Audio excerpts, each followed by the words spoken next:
basically the next time I went to rehab, it was the next 4 to 5 years of my life were a series of kind of going to rehabs. I'd get sober, and I'd kind of build up some sort of semblance of a life. I'd get a job, get back into school, get an apartment, get a girlfriend. Something would happen, I'd relapse, and I'd start the cycle all over again. So in total, how many rehabs have you been to? To about 6 inpatient rehabs. And then it kept getting worse every time. What it looked like, the drug use, and it would keep escalating.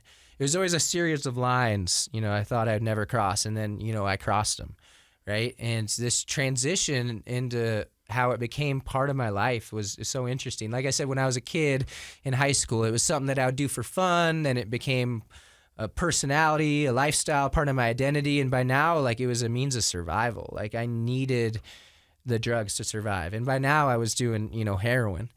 And once I kind of hit heroin, there was no turning back. I wasn't any interested in weed or things like that anymore, or cocaine. It was just that. Can I ask you how, if you remember, when you crossed that line of heroin? Because I'm sure in your mind you said, I will never do this. I will never shoot up heroin. I will never do this. Yeah. Do you remember the time that you crossed that line? I do. I had just basically left a detox.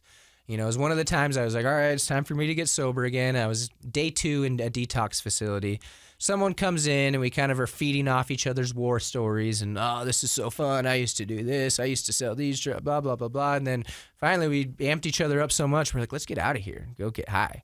And so we hopped over the fence and, started on a bender basically.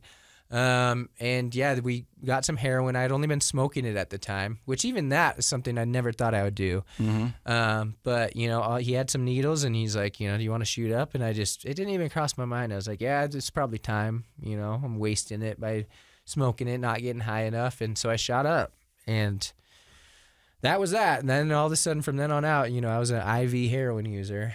That's a game changer. Yeah, it was a total game changer.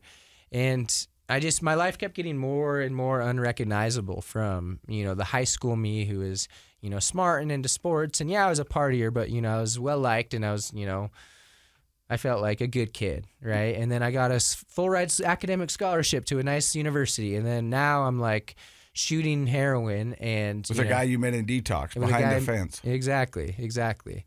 And I'd been through this so many times. There's one quick anecdote or little story I'd like to tell is, the longest I put sober together in those 4 or 5 years after my second rehab was about 9 months. I had about 9 months sober, and things were going great. I was going to University of California, Irvine. I had a job. I had a girlfriend. I had an apartment. And my girlfriend and I at the time, we went to a Red Robin, and things were going so well. And the frou-frou drinks that the waitresses were carrying looked so good. I was like, should we have one?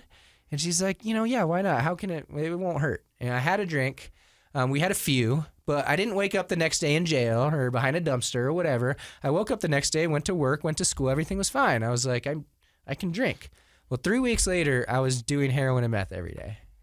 And it was like a really fast learning lesson that I can't do anything at all.